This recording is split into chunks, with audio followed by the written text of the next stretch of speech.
우리가 계속해서 이사야서의 말씀을 함께 나누고 있습니다. 이사야서는 총 66장이나 되는 굉장히 긴 책이고요.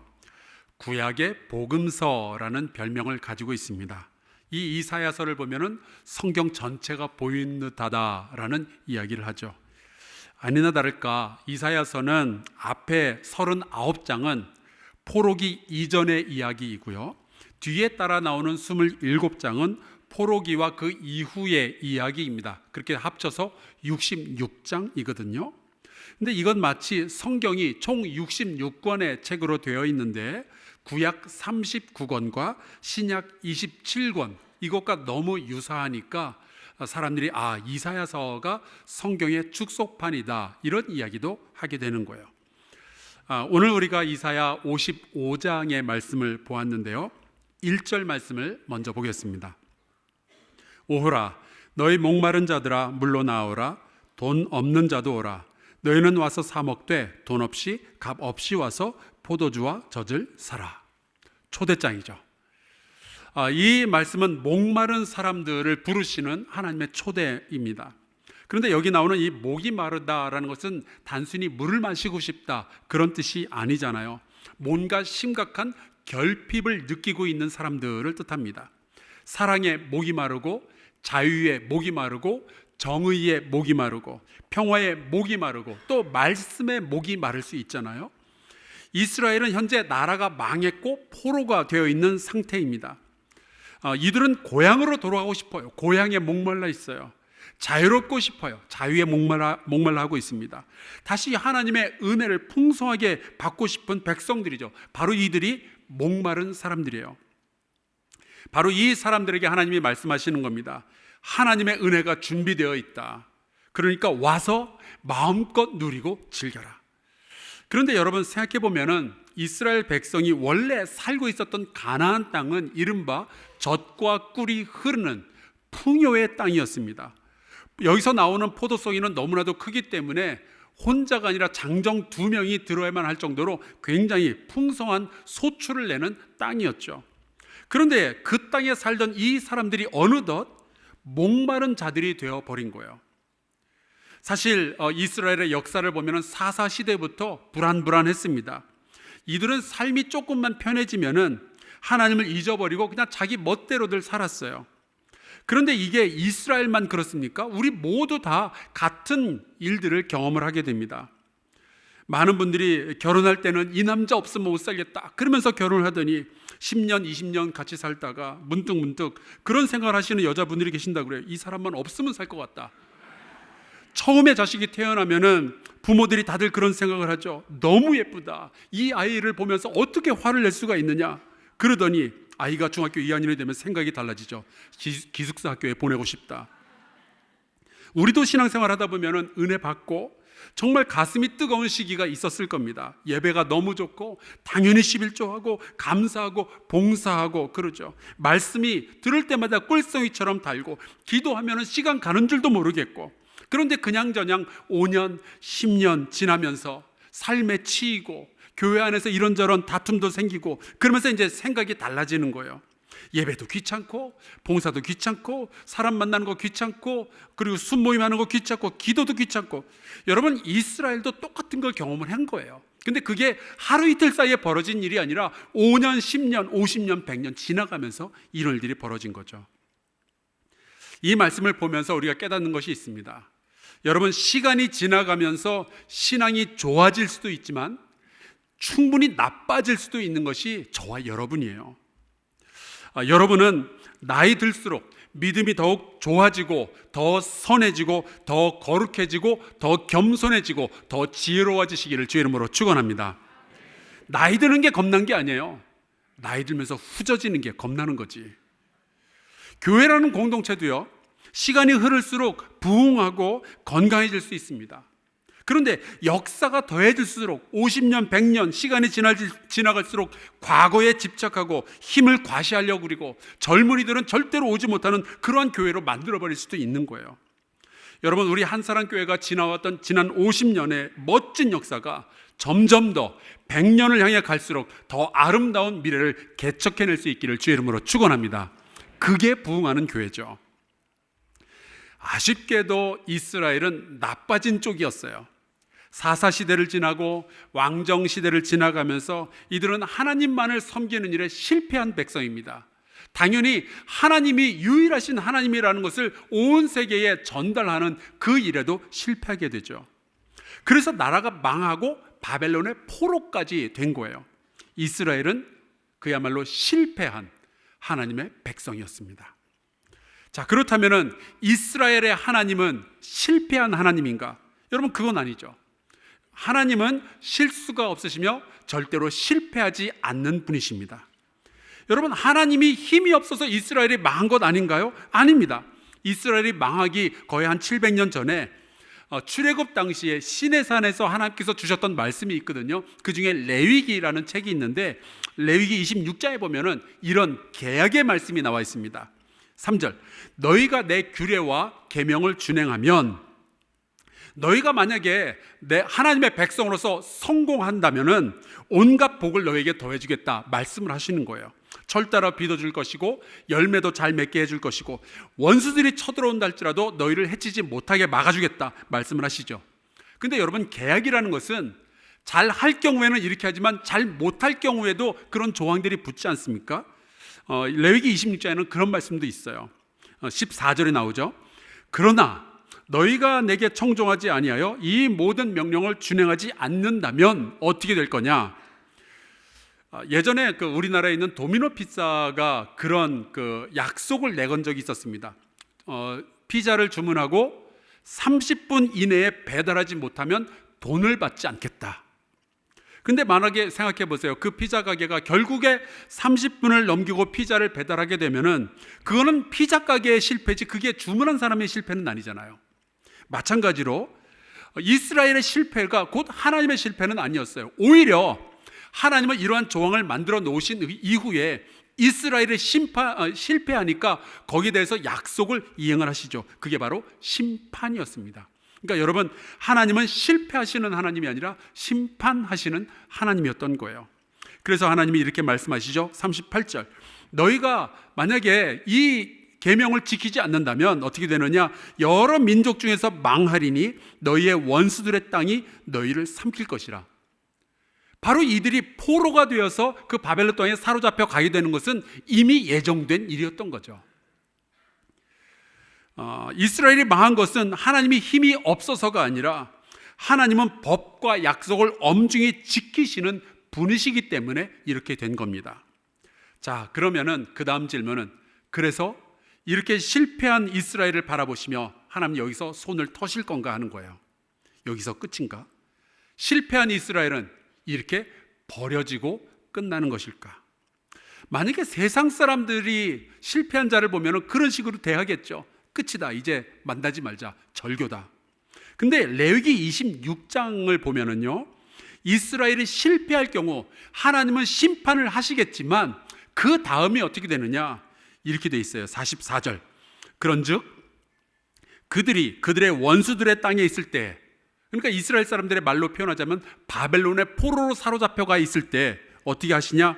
내가 그들을 내버리지 아니하며 미워하지 아니하며 아주 멸하지 아니하고 그들과 맺은 내 언약을 패하지 아니하리니. 이것은 하나님께서 아브라함에게 약속하신 언약이 있었어요. 내가 너희를 통하여 온 땅을 복을 주겠다. 이것만큼은 패할 수가 없다는 거죠. 나는 여호와 그들의 하나님이 됨이니라. 그들은 실패했지만 나는 여전히 그 실패한 백성의 하나님이다 말씀하시는 거예요. 이스라엘은 하나님을 사랑하는 일에 실패했지만 하나님은 이스라엘을 사랑하시는 일에 실패하지 않으신다라는 거죠. 정확히 자녀와 부모의 관계입니다. 종종 우리 자녀들은 부모님께 대들기도 하고 불순종도 하지만 부모님들은 여전히 자식 걱정하고 자식이 잘 되기를 바라잖아요. 때로 우리도 하나님을 사랑하는 일에 실패합니다. 예배도 빠지고 성경 일독하는 게 왜 그렇게 힘이 드는지. 하지만 하나님은 저와 여러분을 사랑하시는 일에 실패하심이 없는 거예요. 우리는 돌아서도 하나님은 변함없이 우리를 사랑하시며 기다리시는 거죠. 탕자는 아버지를 떠나서 도망을 쳐도 아버지는 탕자를 사랑하며 기다렸던 것처럼요. 탕자는 아버지를 사랑하는 일에 실패하지만 아버지는 탕자를 사랑하는 일에 실패함이 없었습니다. 그러니까 이사야 40장 이후부터 나오는 이야기는요, 실패한 백성을 향한, 아직 끝나지 않은, 그리고 절대로 실패하지 않는 하나님의 사랑의 이야기인 거예요. 여러분, 이것은 우리에게도 그대로 적용됩니다. 하나님은 여러분과 저를 절대로 버리지 아니하시며 우리를 끝까지 붙들어 주실 줄로 믿습니다. 그런데 당시 이 이스라엘 백성, 그리고 그 주변에 있었던 여러 바벨론 사람들은요, 하나님이 실패했다라는 생각을 가지고 있었어요. 그래서 이 바벨론의 포로 생활이 너무 힘이 드니까 하나님께 이스라엘 백성들이 기도할 때 어떤 식으로 기도를 했는가? 이사야 51장 9절에 나와 있습니다. 여호와의 팔이여 깨소서, 깨소서, 능력을 베푸소서, 옛날 옛 시대에 깨신 것 같이 하소서. 지금 이스라엘 사람들은 뭐라고 생각하고 있는 줄 아세요? 하나님이 지금 잠자고 있다고 생각을 하고 있는 거죠. 우리가 지금 고난당하고 있는 게 하나님이 지금 주무시고 계셔서 이런 거 아니냐, 그래서 옛날처럼 좀 깨어 계시라고, 우리 좀 살려달라고 부탁을 하는 거죠. 저는 이 말씀을 보면서 우리도 이런 식으로 믿을 수 있겠다 생각을 합니다. 특별히 우리가 힘들 때, 우리의 가정에 어려움이 찾아오고 건강이 무너지게 되고 직장에서 고통스러울 때 하나님은 뭘 하시나? 그런데 하나님은 오히려 이사야 51장 17절에 보니까 이렇게 말씀을 하셔요. 17절, 여호와의 손에서 그의 분노의 잔을 마신 예루살렘이여 깰지어다 깰지어다 일어설지어다. 사람들은 하나님 보고 깨소서 깨소서 그러는데 하나님은 오히려 사람들 보고 니들이 깨야지 니들이 깨야지 지금 말씀하고 계시는 거예요. 여러분, 하나님은 우리를 지키시는 분이시고 절대로 졸지도 아니하시는 줄로 믿습니다. 우리가 어디에 있든 우리를 보고 계시고 우리를 사랑하고 계시는 분이시죠. 우리가 어려움을 당할 때 하나님 도대체 뭘 하고 계시냐고 우리가 묻지만 하나님은 지금 우리를 보고 계시는 거거든요. 그러니까 정말로 깨어나야 되는 쪽은 우리지 하나님이 아닌 거예요. 우리의 믿음을 깨워야 되고 우리의 기도의 시간을 깨워야 되고 우리의 용기를 일깨우고, 그래서 이 고난의 바다를 다시 한번 헤쳐나가야죠. 그래서 이사야 52장에 보면 하나님이 또다시 이렇게 말씀을 하셨습니다. 1절, 시온이여 깰지어다 깰지어다 내 힘을 낼지어다 거룩한 성 예루살렘이여 내 아름다운 옷을 입을지어다. 사람들은 하나님 보고 좀 일어나시라고, 깨어나시라고 그러고, 하나님은 사람들 보고 니들이 깨어나라고, 니들이 일어나라고 말씀하시고, 여러분 누가 맞을까요? 하나님이 맞죠. 당연히 하나님 맞죠. 여러분, 때로 우리는 하나님을 잊을지라도 하나님은 우리를 잊으시는 법이 없는 분이시거든요. 깨어나야 되는 쪽은 하나님이 아니라 저와 여러분입니다. 힘을 내야 되는 쪽은 하나님이 아니라 저와 여러분이에요. 우리가 실패의 자리에 있을지라도 일어나야죠. 깨어나야죠. 그런데 우리가 이 실패의 자리에서 다시 깨어나는, 다시 일어나는 데도 방법이 있어요. 또다시 세상을 바라보고 또다시 사람 의지하고 그러면 안 되는 겁니다. 우리가 깨어날 때 어떻게 일어나야 되느냐? 오늘 우리가 읽은 본문 2절과 3절입니다. 너희가 어찌하여 양식이 아닌 것을 위하여 은을 달아주며 배부르게 하지 못할 것을 위하여 수고하느냐? 내게 듣고 들을지어다. 그리하면 너희가 좋은 것을 먹을 것이며 너희 자신들이 기름진 것으로 즐거움을 얻으리라.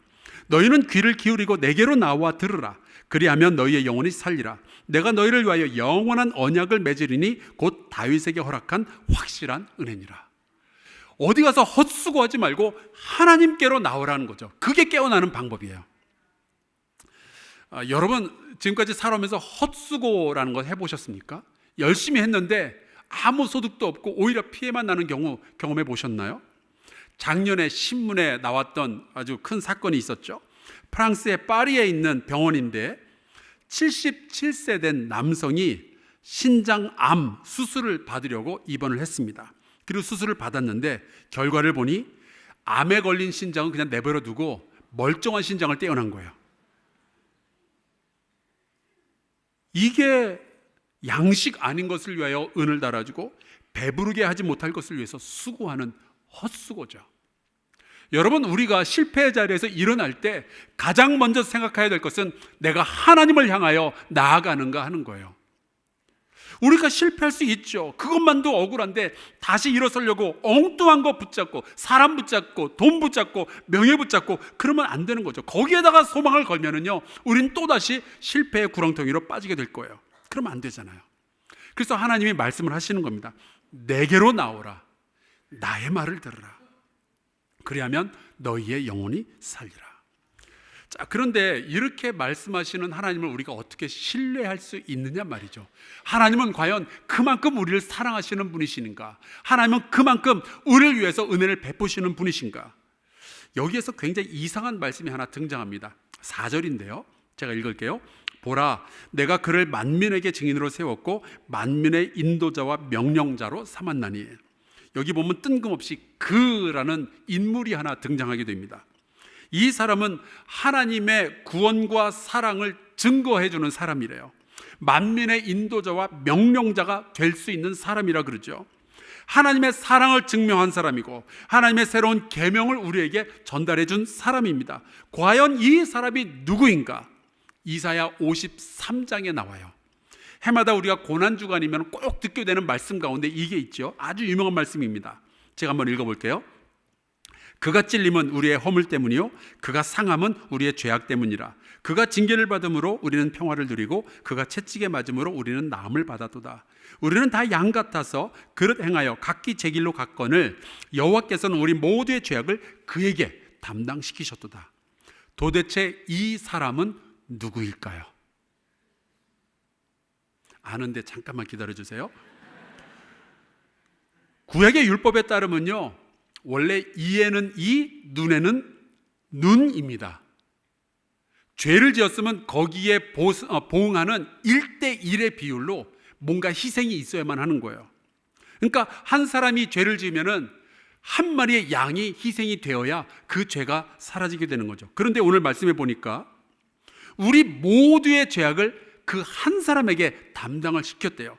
도대체 이 사람이 누구길래 모든 인류의 죄를 한 사람이 짊어지고 갈 수 있냔 말이죠. 생각해보세요. 요즘 70억이라 그러는데 70억 인구의 죄를 어떻게 한 사람이 짊어질 수 있겠어요?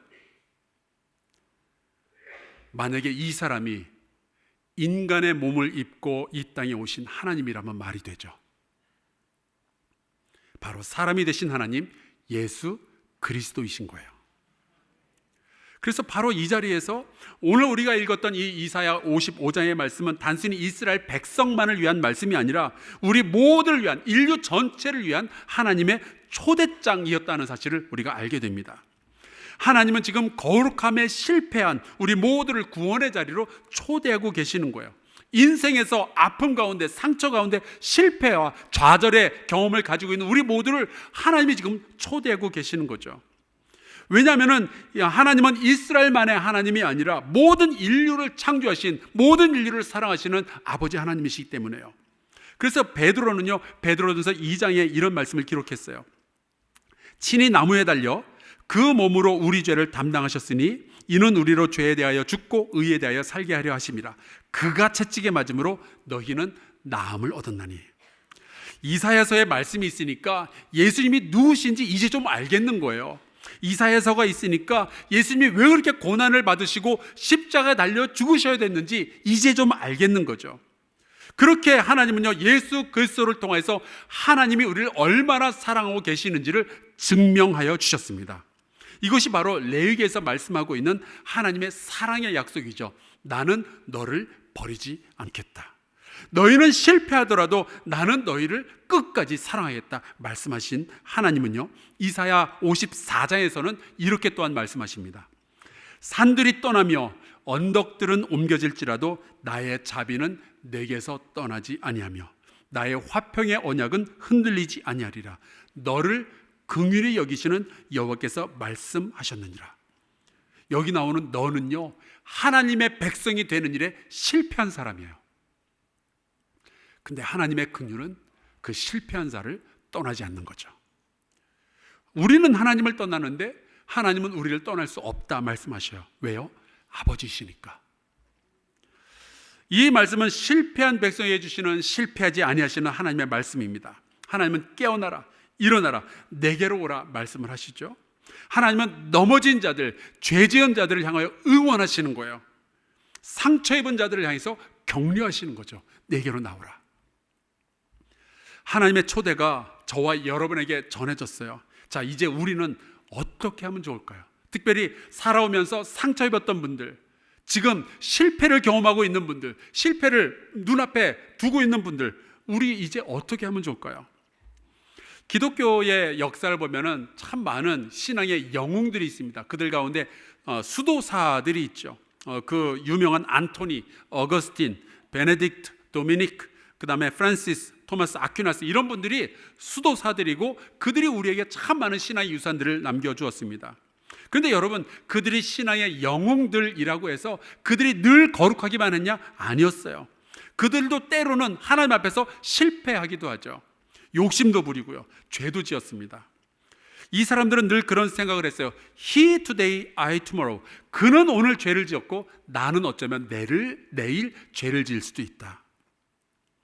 영적인 거인이 되고 싶었지만 늘 실패하는 거예요. 예배하는 데 실패하고 기도하는 데 실패하고. 자, 그럴 때 수도사들은 어떻게 하는가? 수도사들 사이에 전해져 내려오는 라틴어 격언이 있습니다. 이런 거예요. Nunc coepi. 나는 이제 다시 시작합니다. 실패했을 때 주저하지 않겠다는 거죠.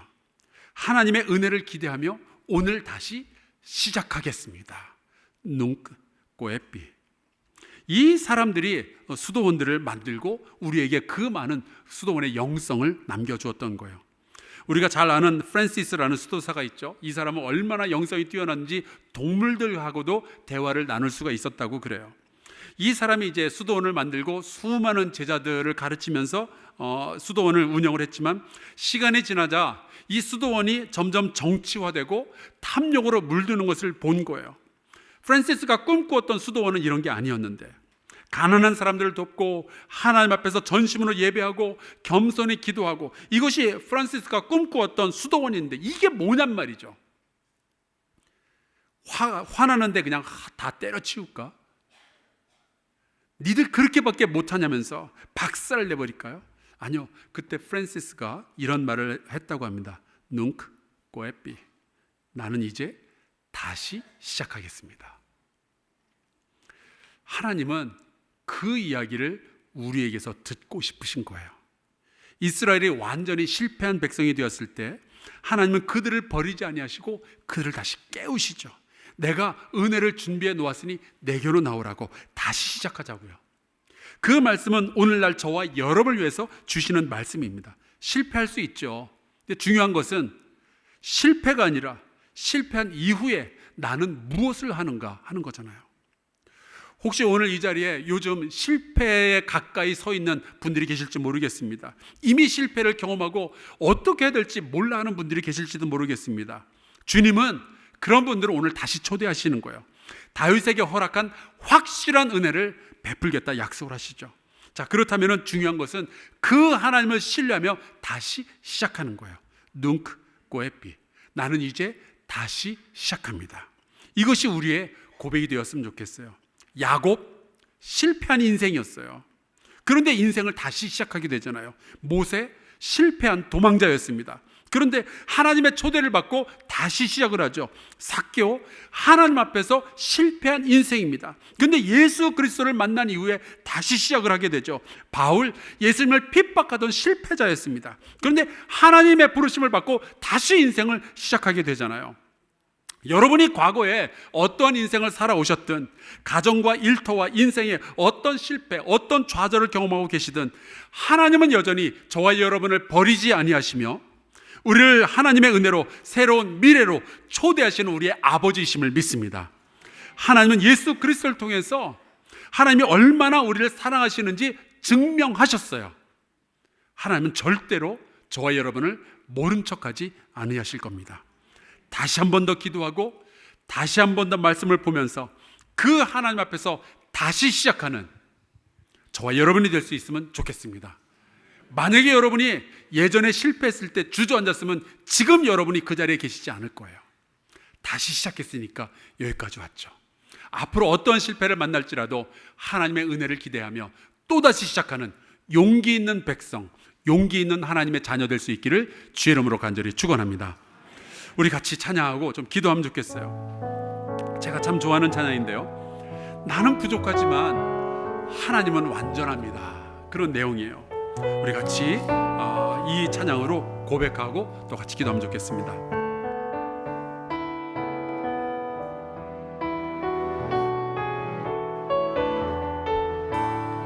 주여 우린 연약합니다. 주여 우린 연약합니다. 우린 오늘을 힘겨워합니다. 주뜻 이루며 살기에 부족합니다. 우린 연약합니다. 주여 우린 넘어집니다. 주여 우린 넘어집니다. 오늘 하루 또 실수합니다. 주의 긍휼을 구하네 죄인입니다. 우리 주만 바라봅니다. 한없는 주님의 은혜 온 세상 위에 넘칩니다. 가릴 수 없는 주 영광 온 땅 위에 충만합니다.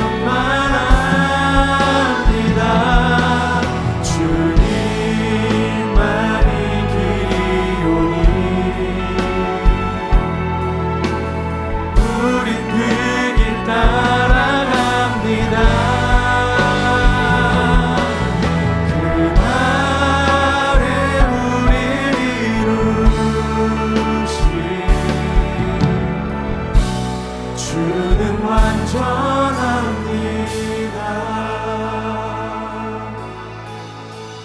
우리 같이 기도할까요? 우리가 살면서 참 많은 실패와 실수를 경험하지만 하나님은 변함없이 우리를 사랑하시고 우리에게 은혜를 베풀기 원하시는 우리의 아버지이십니다.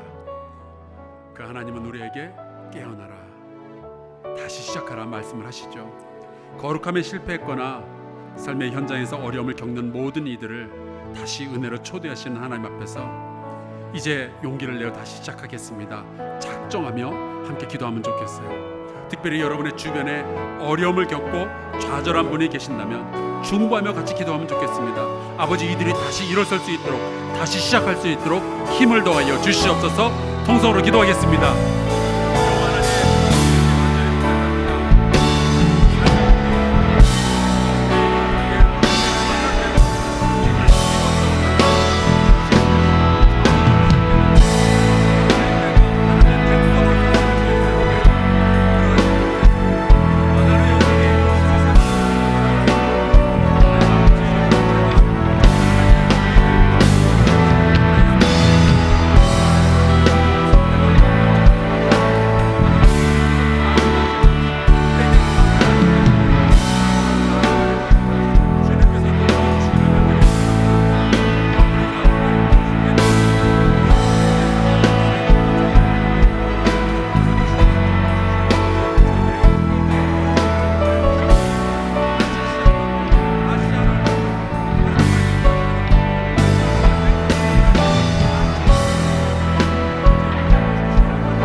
하나님, 우리는 변해도 주님은 변함없이 우리를 사랑해 주셔서 감사합니다.